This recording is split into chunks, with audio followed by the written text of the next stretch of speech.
combination of things. We're going to do focaccia. And the two ladies that are making the focaccia are in the kitchen. But you'll meet them momentarily. Joanne and Gloria, two sisters. They make delicious focaccia.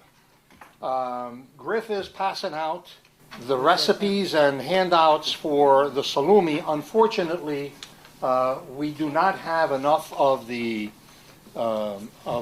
recipes for the focaccia, but there'll be one there on that table that you can make a photo of to take home with you of the recipe. So, in the handouts, I suggest you start with the first picture, or the only picture, which is the diagram of the pig, my little buddy. So just to give you just a quick little on me and salumi making, I started making sausage when I was 12 years old, or learning how to make it when I was 12 years old. I'm only 39, so that's just a few years. You don't believe me? I'll pull out my ID. I'll show you. I'm 39. Yeah, per leg. Yeah, per leg. That's right. But I started making salumi in the form of salame calabrese. We owned a family grocery store in Archi, which is in the northern suburb of Reggio Calabria in Italy, which is where I'm from, in a family grocery store that was opened in 1918 and continued until 1995. And we made it for to sell in the store. And that was my first start. And then once I ended up moving back here for the 28th time, I started making salumi when I was living in Houston, making sausage first, and then finally when I came here, we had the right climate. As I said to my wife when we first kind of toured Concord before we bought a house here, this location is perfect. We can pick our own olives and cure them here. We can cure all our own meat. What more do you want out of life? You know? Yeah, the schools are okay. What about the grapes? And let me finish. And of course, we can make our own wine. And then a few years ago, Adriano and I started talking. He has a beautiful wine cellar. So we started experimenting making them year-round. So these were all, what you see there, except for the salame, all the other meats that you see there were prepared, were cured in, dry cured, because there are two types of cure, dry cured in Adriano's wine cellar, which is right around 62 degrees, 63, right around there, which is perfect. Health department wants it at below 41, but I'm sorry, health department, you're wrong. The reason I say they're wrong, below 60 degrees, you don't get the fermentation which is handled by a bacillus that I introduce after all the meat is in a casing, which makes a white mold. So if you go look at artisanal salami in a store, you'll see white mold on them. Well, that's because it's a bacillus very similar to what's used in winemaking to turn malic acid to lactic acid. So two things happen. Number one, it gets a little softer in flavor, but more importantly, it actually breaks down some of the proteins to make them more digestible once you use that. The problem with it is that it doesn't do well at below 60 degrees. Just like if you're a winemaker, you don't get malolactic fermentation until the temperatures outside are 70 degrees or higher, which is why it happens in the spring, all by itself, because you've got enough of that bacteria in the cellar from having introduced it once or twice. It goes into every crevice of wood that anywhere within sight of that barrel. So that's my take on fermentation is required to really get good tasting salumi, but health department has its own rules. So the next, any question? The picture shows the main cuts of pork with the English name and my Italian name for them. So if you look, you start with the head, you'll see the cheek, which is called guanciale. Go up from there, you see the top of the neck, and that's called capocollo or coppa, which is probably the one salumi that most people in this country are very familiar with other than prosciutto. You keep going across and you'll see the next little spot, which is tenderloin, which I added in pencil because it wasn't in there. And that's the tenderloin. We'll be tasting that. Keep going and you get to the back fat, which is lardo in Italian, and that's cured. And then from there you go down, I'm going by memory here, you go down and you go to loin, which is lonza in Italian, and then below that you go to lonzino, which is the tenderloin as I mentioned, and then the pancetta, which is the belly. Then you go towards the back, which is the leg or ham, and that's where prosciutto, the typical prosciutto, comes from. And then above that is a cut that isn't used as much, that I think really deserves to be used more, and I do use it quite a bit, which is the tenderloin, the controfiletto or sirloin, which we'll have some to taste today. And then go all the way down to the front leg, and that's called the picnic, and it's called prosciutto di spalla in Italian. And it's cured exactly the way you cure prosciutto. And there we have it as far as the types of the parts of the pig and where they are. Any questions? Okay. Next page, you should see a recipe for what I call my base recipe for, that's the salame recipe. The next one, yeah, the base recipe, which is that one there called the standard recipe for curing solid meat or solid muscle meat. That is for any solid muscle. You just have to remember 2 or 3 very, very important details. The higher the fat content, the higher the percentage of salt. For example, tenderloin, because it's very little fat, I only use 3% salt in the solution. If we had in lardo today, it should be about 7% because it has just a few streaks of lean. It's almost all fat. And by the way, it is very edible without cooking it. If it's dry cured properly, we'll be tasting guanciale and pancetta today that will not be cooked. We'll also be tasting guanciale that has been cooked. So we'll have a little bit of a treat because that's not normally something that I do, but we're going to have that today. So the rest, there are basic components to the cure, and it starts with salt, sugar, black pepper, and number 2 cure, which is a nitrite, but use that chemical cure, very simple solution.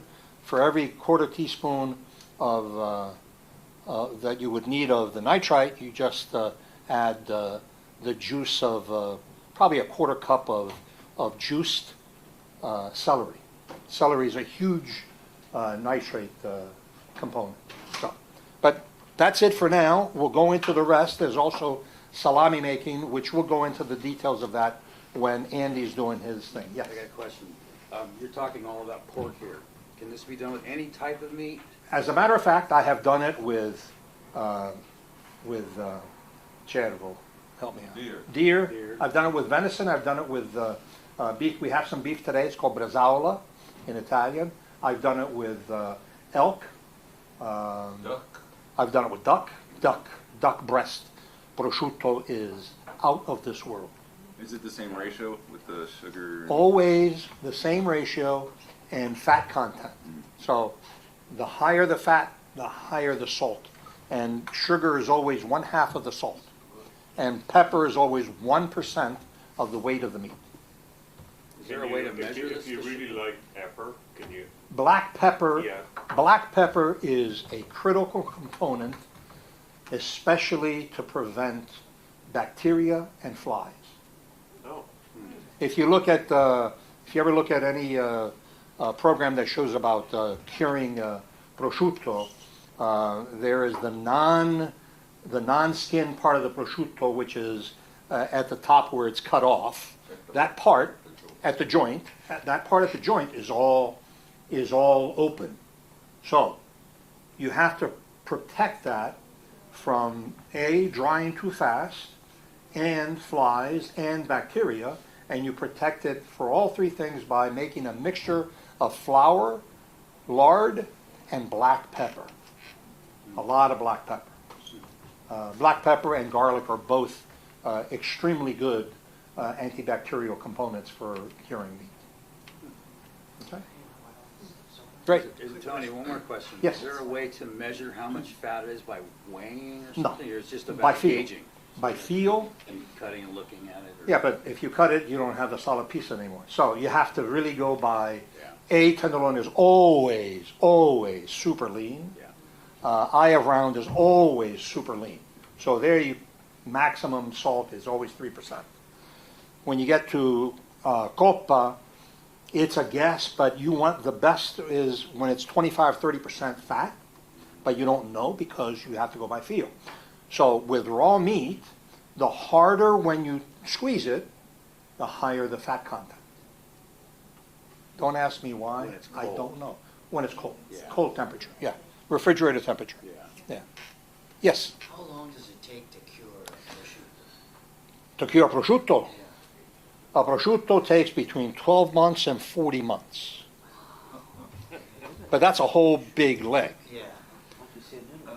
With, we used to cure prosciutto di spalla at Adriano's, and they would take about 8 weeks, which is the whole shoulder bone in, 8 weeks. for the whole shoulder, bone in, Around 60 degrees or something. at 60 degrees.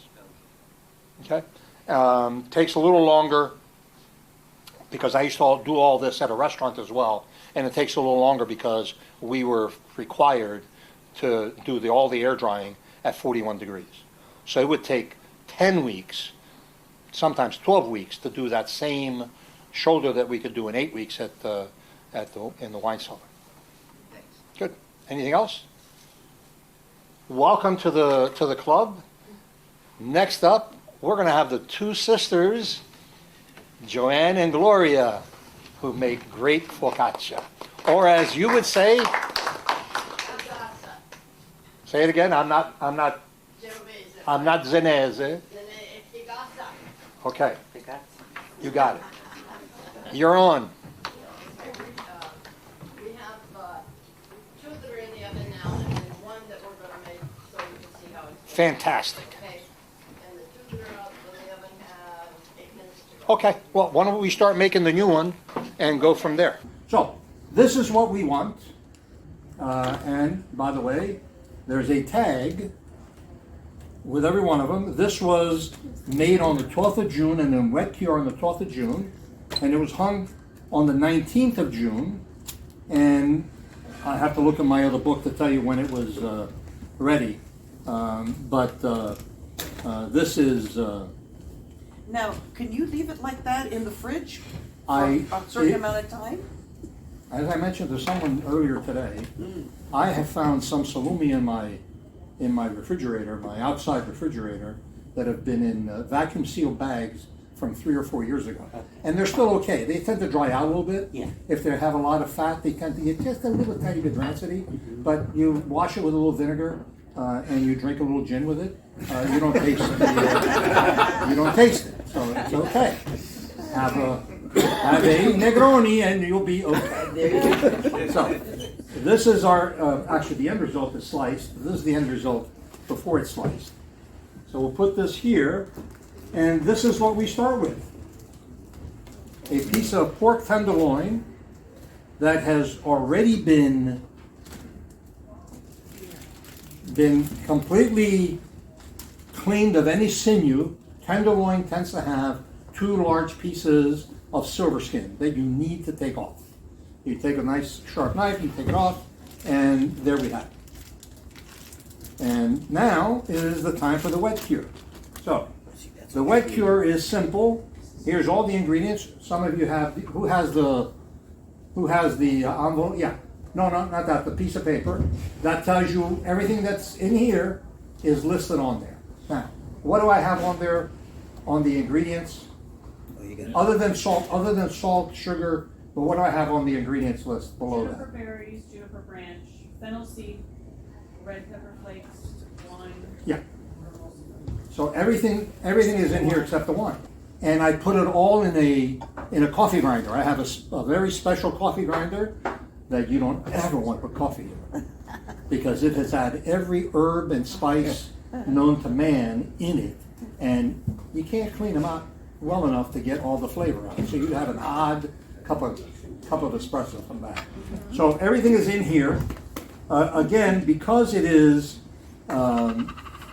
almost zero fat, 3%, not more than 3% sugar. Sometimes I'll even do 2.5, 2.8. And then I put all the ingredients. The salt is already ground, so the salt, the pepper, the cure number 2, and the black pepper already ground. I put all the other ingredients, and in this case I kept it very simple. I tend to use hot pepper in everything. But I have to be careful because not everybody in my family likes hot pepper. So not everybody that I know likes hot pepper. But I always have some, when it's only for me, there's a lot of hot pepper. And they're all in here. Bay leaf, courtesy of a tree that Adriano gave me 5 years ago or so. So I used fresh bay leaf in this. You don't have to use fresh, you can use the dry bay leaf that you buy. And put it in the, either in the processor, or my favorite is to use the coffee mill. And you just dump it in, get everything out. The oil, when using the juniper leaf itself, or little juniper branches, you have to be careful because it's oily and it'll stick to wherever in the container, so you have to make sure that everything comes out. And you can see it's sticking to the side and all that, but all that will all be cleaned up because we're going to emulsify with wine. And in this case, this was a little leftover wine that was sitting on the kitchen counter this morning. No big deal. We just put it right in there. We give it a little massage.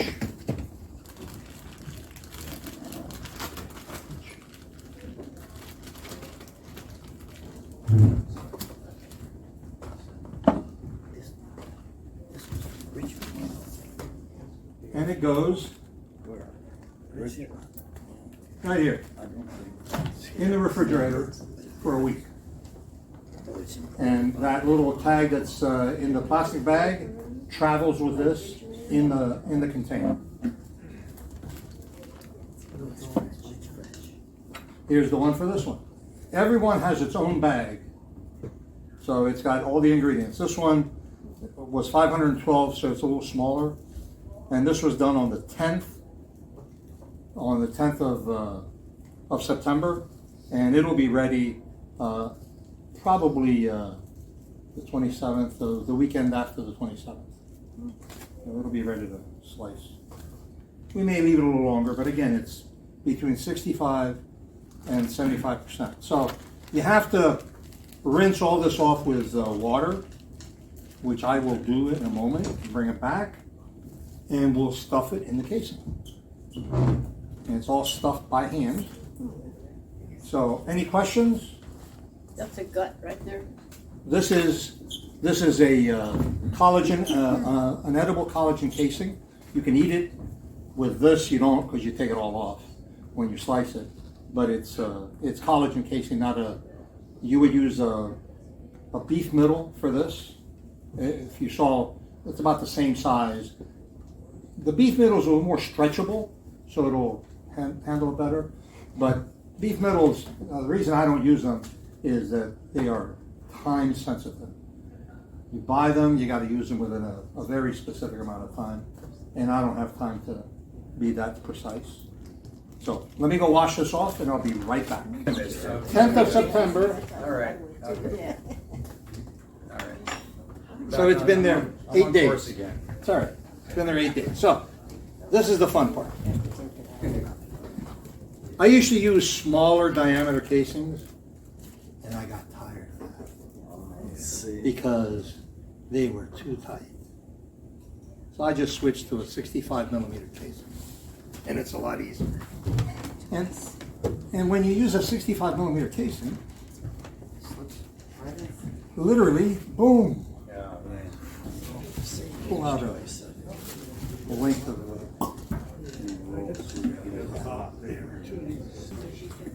Okay, great. No, not yet.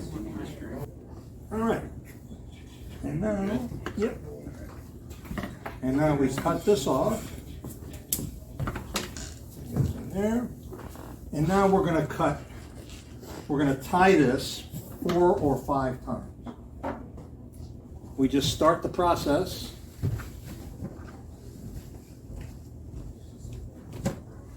I usually start in the middle, twice. Oh yeah. Did you prick that thing? I'm going to prick it right now. So I use a different kind of pricker, but there it is. And you want to go all the way around, Getting all the air out. and that'll get all the air out. So I usually I'll tie this 5 times.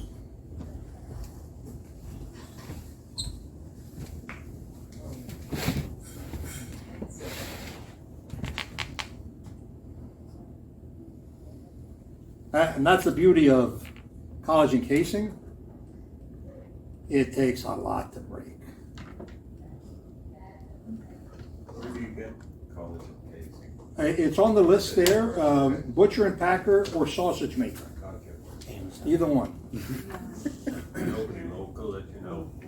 I'm sorry? Nobody local that you know? No.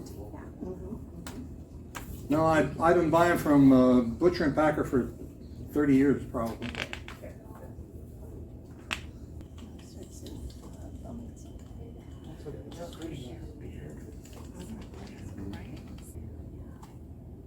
And believe it or not, all the rest of that air will all come out on its own.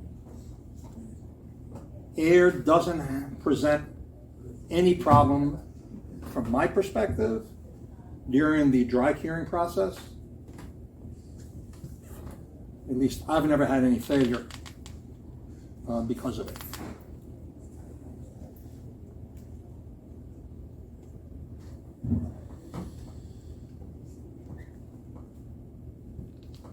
Probably 5 on this one. I may use one more. When you do a long one, sometimes it's 10. Yeah. Here, this one needs another one here, but I'm going to prick it again all through here. Wherever you see the air pockets, which you can see like right there, and it'll all come out. And again, I've never had one fail because of it. There's enough, let's call it antibacterial ingredients to not worry about. We've never had a problem. Adriano, did we ever have a problem in your... No, no. I eat it before we have a problem. He just gets that bottle of gin. Right? It's true. We have not had any problem. And we've been very lucky. Only once did we have the beginnings of a problem, but it worked out okay. In case you ever do get a little bit of mold is not your enemy. Blue-green, white mold is not your enemy. White mold is your friend. Blue-green is okay. Red mold, another story. Red mold, don't eat it. Throw it away. Unfortunately, you're correct. Yeah, so now I need my little recipe back. Because I have to make, again, with all my salumi, there is a tag. Now, Anybody have any questions on these ingredients? You can see fennel is not the fennel seed you buy at the I almost said it, but I won't, at the Safeway or Lucky's. You need to use what we call in Italy finocchietto. Finocchietto is wild fennel, and I get them from my fennel that grows in my garden. I'll go and pick either fennel pollen, depending on the time of year, either fennel pollen or wait and pick fennel seed. And it'll be similar to this one here, which is in the Mexican stores called anise en grano, or anise seed, but they call it anise. It's more finocchietto than typical, because they call anise both types of fennel, just like we call both types of fennel. But that one is the one that they sell mostly in the Mexican stores, which is where I buy one. Great stuff. And it's a different flavor. What's it called again? Anise Anise. en grano, or anise seed. For the juniper branch, can you use a cypress tree or no? I wouldn't use, you could, but I wouldn't, because it has a different flavor. And I haven't done enough. It won't kill you, huh? I don't think it'll kill you. I've considered that, because I have a lot of small bonsai cypress, which is cupressus, but mine's an Arizona cypress, and I got a bunch of them that I always prune, but I never use those. I just walk by the one in front. Yes? Somebody gave me a plant and he called, I think, Finocchio selvatico. Is that the Finocchio? That's finocchietto. Finocchio selvatico. That's the one. If you can get the seeds. Problem is, the time between when they pollinate and when they make seed, I'm always too late. I love to use the pollen before it goes to seed. Literally, I take a paper bag and I take the tops with all the yellow pollen that you can see on there, put them in the paper bag, and let the paper bag dry, and then use all the pollen that's in the bottom. It's fantastic with any pork dish. Or wait till the seed and then hopefully get it before it just drops it all over the yard, and you have a yard full of wild fennel growing the next year, which doesn't make everybody your friend. I've done that.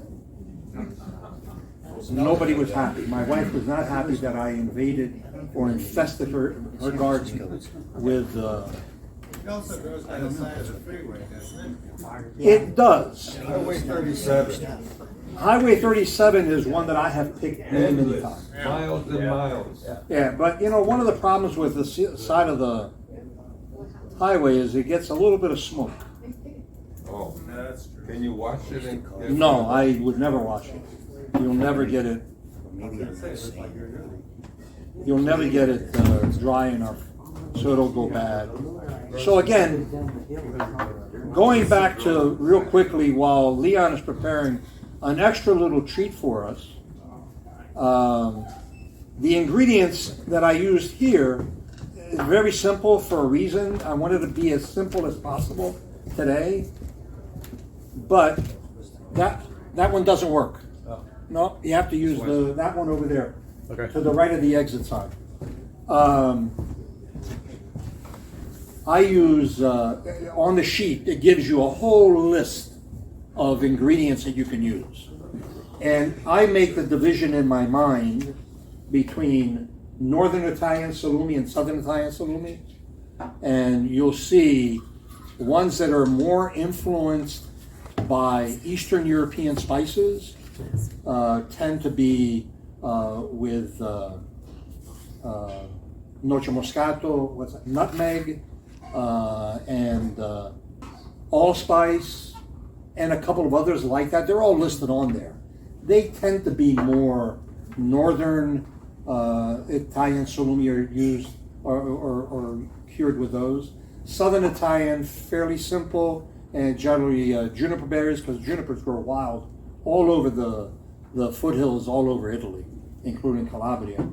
So they make some of the best pipe wood to make pipes in It's the root of a juniper, right? And they're found everywhere, and as well as a lot of rosemary is used in the South. A lot of fennel. Any other questions? Does it say here what cure number 2 is? Is Sodium. somewhere that I haven't seen it? Yeah, I have a sample of it to show you. They call it pink salt, but unfortunately, the manufacturers, I don't know why, decided there used to be cure number 1 was pink, cure number 2 was white. So they decided to make them all pink. So it's sodium nitrite, and so this has sodium nitrite and sodium nitrate. Cure number 1 is sodium nitrite only. Technically, and I say it only technically, because I don't know if it's absolutely correct. If it's not going to be cooked, cure number 2 is okay. If it's going to be cooked, you should only use cure number 1, which is only sodium nitrate, which becomes sodium nitrite when you cook it. So that's why I kind of go, what difference? What about if we try to use the celery juice? Have you used that? I have not. Okay. Again, my guess is that a quarter cup of celery juice would equal 1/4 teaspoon of cure number 2. And where do you get that? You can buy it at either of those 2 locations. Okay. I don't know anybody else that carries it, which is unfortunate. And that's it. We put the label on, and it goes to hang, and there we have it. In your garage? I'm going to hang this because it's not the right time of year. I'm going to hang it in Adriano's wine cellar at 62 degrees or so, and that works best. And again, the weight is on here, so whenever I go to Adriano's to check on the meat, I always bring my scale with me, and I write down, and I'll show you that in just 1 second. I'm having trouble with time on that. So that goes in there. This travels with it for the next few weeks. So you don't have to put that in 75 degrees and then, I do not do that. okay. When I get home actually tonight, that one will get a cure of bacterium. I don't do the 75 degrees. It'll sit for a few hours in my kitchen. That's enough, in my opinion. We're gonna, Is it all pork? all pork, Primarily pork shoulder? pork shoulder, yeah. Pork shoulder. Sometimes we add pancetta to it, pancetta. Pancetta is a great addition to making salami. Is that what is on the recipe here? That's Yeah. the exact recipe, yeah. Yeah, so you should have a recipe for the salami as one of the handouts. And you're putting into the form, right? That's the form. This is a stuffer, That's a stuffer. and we're gonna crank it into the casings, which are in water right now. You're going to be over here, right? Yeah. So, I'm the cranker today. Some people call me cranky, but not all the time, right, Gianfranco? My son would know. He's the videographer. Any other questions while we're?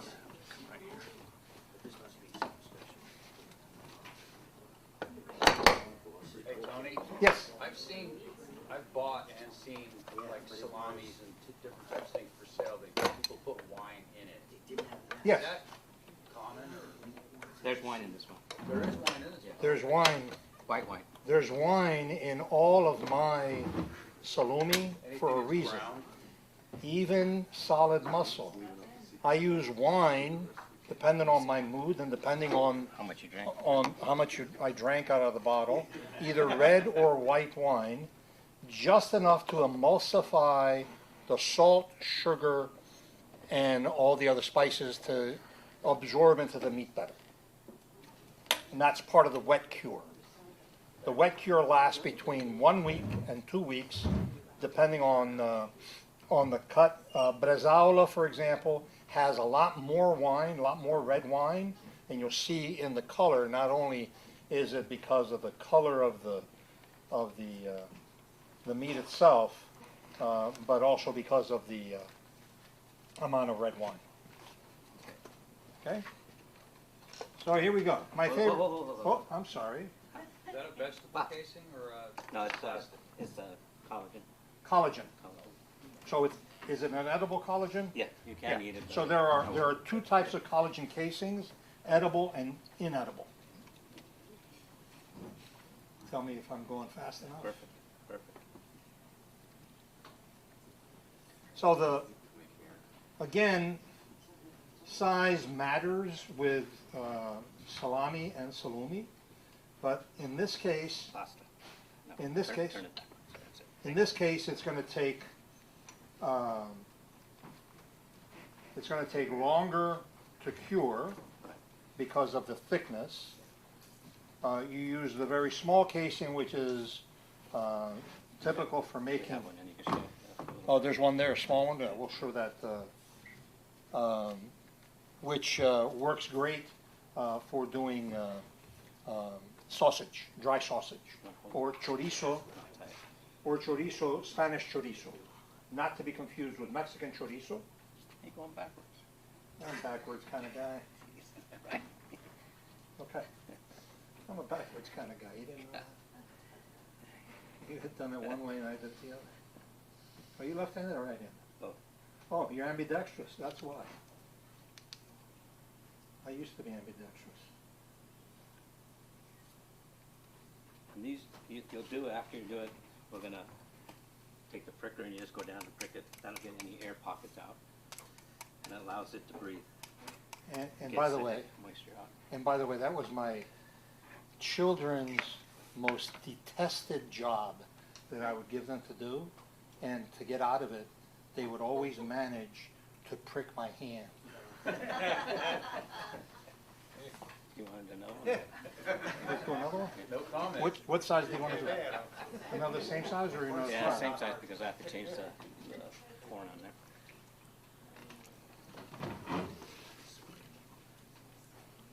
So collagen casing needs to be soaked in water. Otherwise, it just doesn't, it needs that flexibility. And you always start out by making holes at the end to get the air out. The biggest thing that you have to, the biggest reason for the pricking, more than anything, is to get the air out. You got it? Okay. I've never used this method, so I'm a little, I'm a novice here. I do it by hand,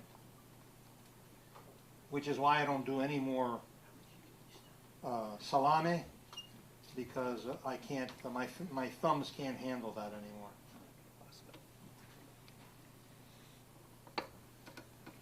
So I've done them all my life. I've done them by hand, with a hand. Want to cut me up? But unfortunately, I have arthritis in both hands, both thumbs. So that's done for me. Oh, that's fine. No, you try. I'll hold. And what you'll do after we're done here, we'll let them sit for about an hour or two just to dry up a little bit. And then you incubate them. And incubation is about 75 degrees for 24 hours. And then you put them in your fermentation room. And that's at 65 degrees. Where do you incubate them at? You got like a box, a little heated box? I got an old refrigerator and changed out the thermostat, and so I can adjust it that way. That is that's the typical way of doing it. So you want to change that? Yeah, I'll change it. And while he's changing it up we're going to do with a natural casing. That incubation is very important because that's when you get the beginning of the fermentation. Yes. Could you go over those temperatures again? That tiny. Incubation is 75 degrees. roughly 75 degrees. The timing of it. There's 2 hours. Could you go that whole scenario where there's 2 hours and then there's Well, you just want to dry the casing a little bit. So it could take 2 hours, it could take 3 hours. You just got to kind of keep an eye on them. So you dry it You out. just let it dry a little bit, yeah. I do with the solid muscle ones, my next step after they sit for a little bit, I make a mixture of I can't remember the name of the actual bacteria, which is my bad. Bacterium. I use Yeah, but it's got a couple different, that's a proprietary name. I'm trying to remember the actual name of the compound. It's very similar to, it's on the list. It should be on the list, as a matter of fact, on the one that says solid muscle. I usually make a solution of that, which I keep in the freezer. I make a solution of that, and I make sure that they all are moistened with that solution. And then, after about 4 or 5 hours, then I hang them. And this will get hung tomorrow in Adriano's.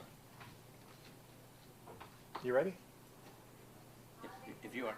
I'm ready. They'll be hung tomorrow. At least my one tenderloin will be hung tomorrow in Adriano's wine cellar. That's actually a casing, isn't it? This is an actual casing. It's what, the beef middle? This is the beef middle, yeah, that's it, right here.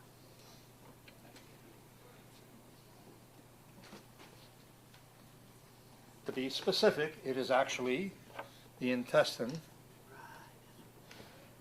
of a beef. Could that be called a sausage, or is it just salami? That'd be a salami too. Salami. Yeah. You can use the same size with a different blend and make cotechino. Oh, yeah, yeah.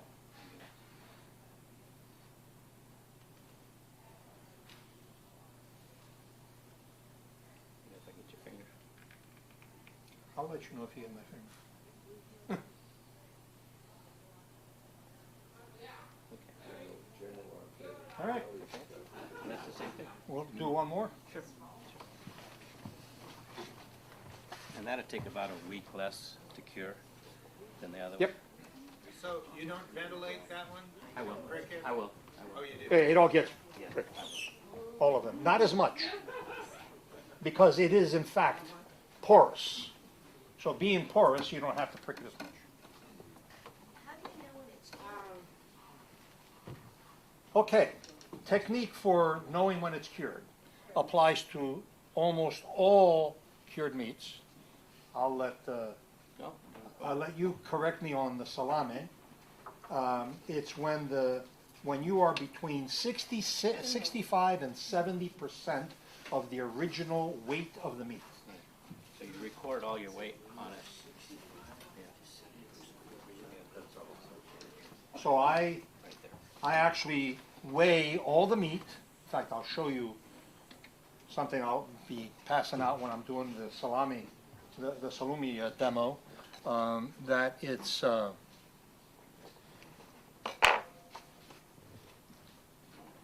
the holder. That's right. Call me the.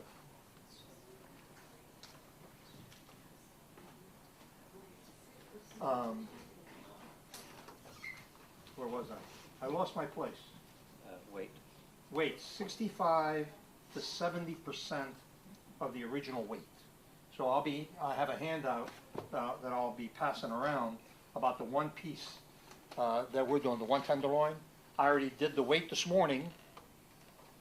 I weighed it, I recorded it, then I did all the calculation. That's it for this, right? Yep. Okay.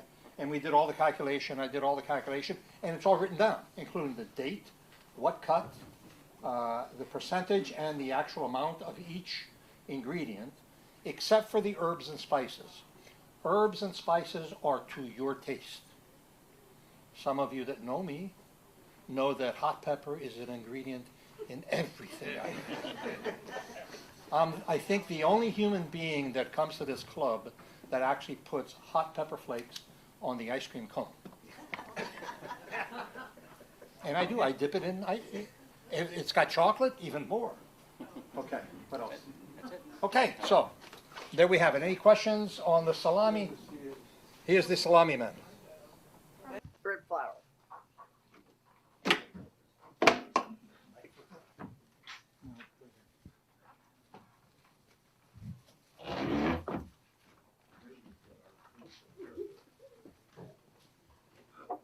And about 1 tablespoon of salt.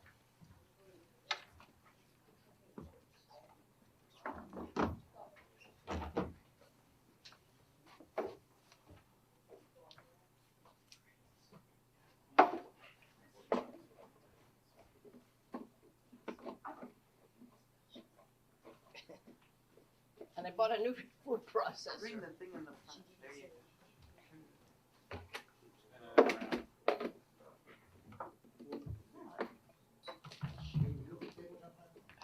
Gotta be back here. Yeah.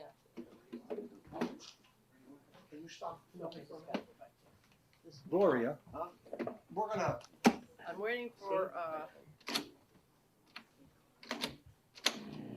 I'm waiting for Gloria. Here she comes.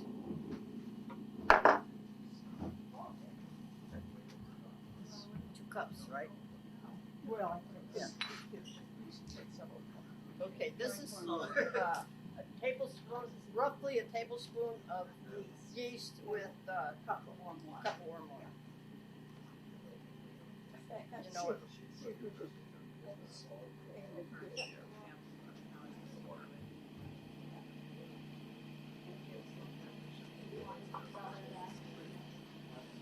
Gloria? Yeah. Oh, I'm sorry.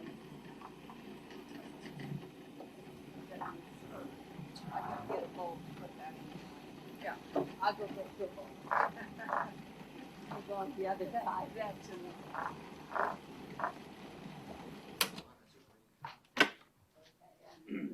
and there you go. Okay, you put in a tablespoon of yeast and how much water? It was 1 cup. 1 cup of warm water. Yeah, warm water, not hot, but warm water. I'm sorry, I left my recipes home. And we're gonna dump this in a bowl. Did she say she was gonna get? Yeah, she went to get a bowl and then we cover it with olive oil. No, you just put a little bit. Yeah, well, I mean, I just put it on the top. You had 2 cups. 1 cup had the yeast Yeah, and the water. no, I couldn't find a cup, full cup, so I used 2 coffee cups. I got you. But it was just 1 But it cup. was 1 Yeah, cup of water. yeah. Is that 1 cup of warm water to be sit for a certain amount of time first? I put it in and then put the yeast in and let it sit for a minute or 2 and stir it around. Yeah, not even a minute, just What kind of flour did you use? a bread flour. Let me go get a little oil and some saran wrap. I'll go get it. Maybe 2 teaspoons of salt. I said it one tablespoon of salt. But yeah, sometimes it's a little bit salt.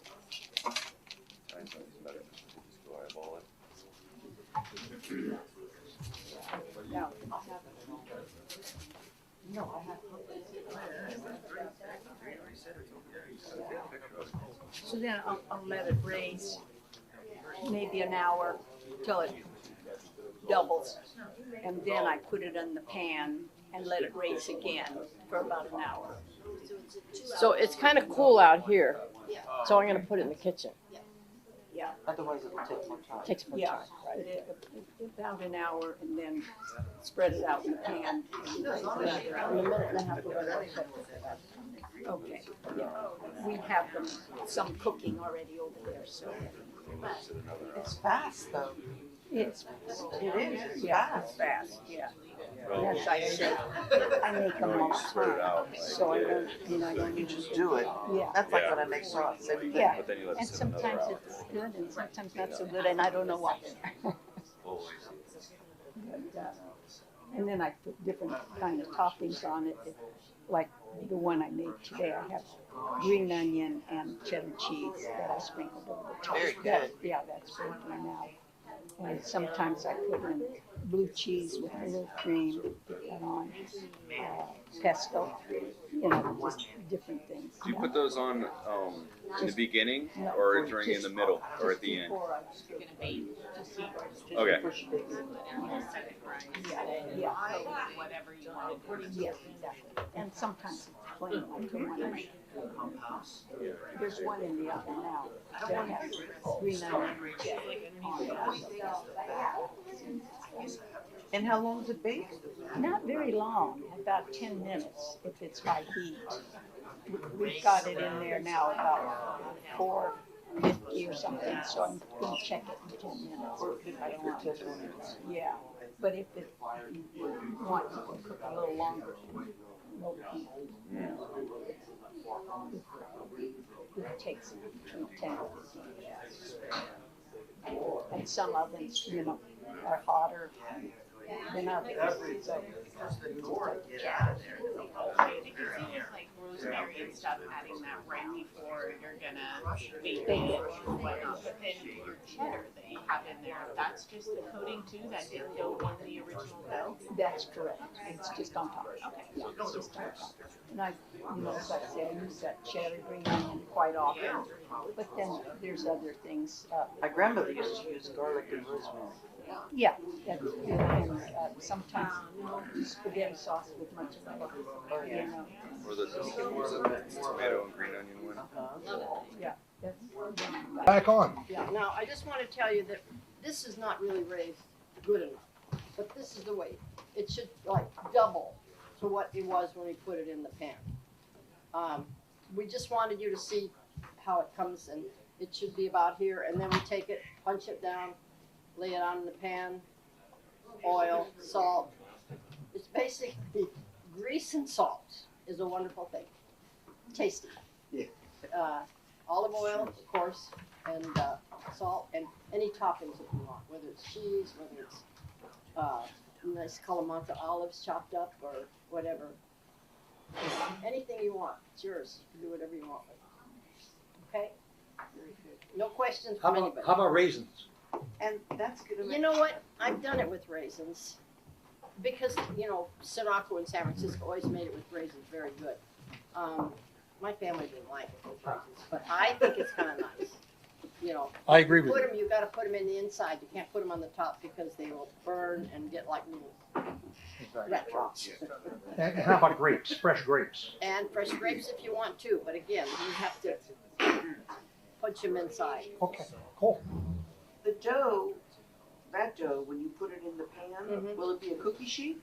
It'll be, yes, a good sized cookie sheet. A good sized Right, cookie a good sheet. sized Okay, so we'll make a cookie sheet. Yeah, yeah. With the focaccia. And then let it raise again in that, he'll show you. Right. That raises again another hour in that.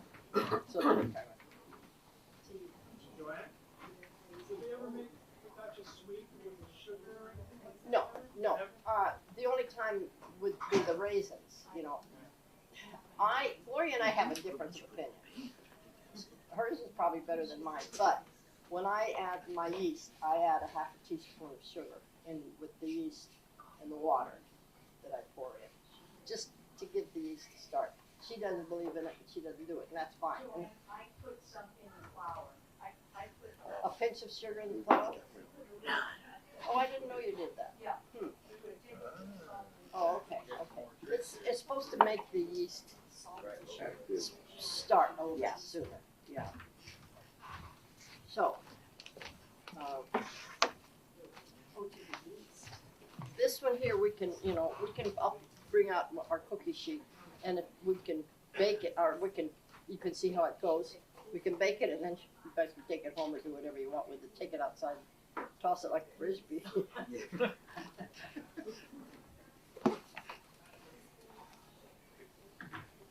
It's gonna need another hour of raising.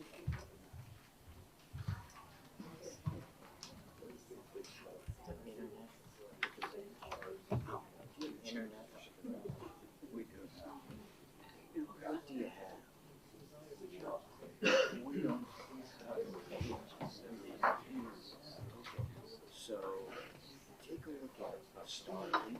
I don't know what you pay for these days or whatever it is, but Starlink, is that, they do plus. Anyway, easiest thing in the world to set up. And it's $110. And hold my That's own. high speed. I use my own. Really Every cheap. day. Here I'm doing it. Next door. I'll have one. Yeah.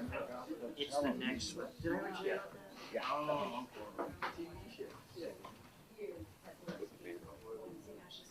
and then that way you get good. I mean, it works like the anatomy. So you get all the TV show, you know, any kind of show. Oh, because you just get free, you know, you get a Roku thing, you put it in there. So what do you get it, like satellite? Yeah, but it's only, it's square. It's rectangular. It's about this long. So what you do is they give you, don't do this. Does this give you internet access? Yeah. Ours is a huge disc. Yeah. Yours is not a disc.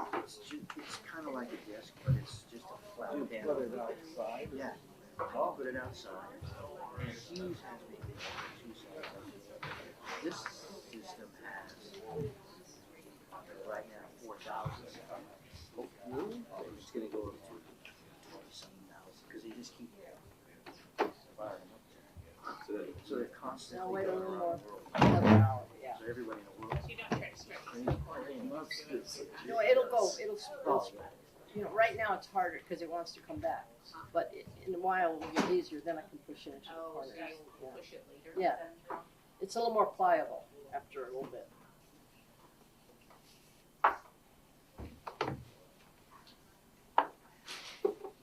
And this one here, again, this one will be plain. It'll just be oil and salt, which is fine, but, you know, you can put anything you want on it.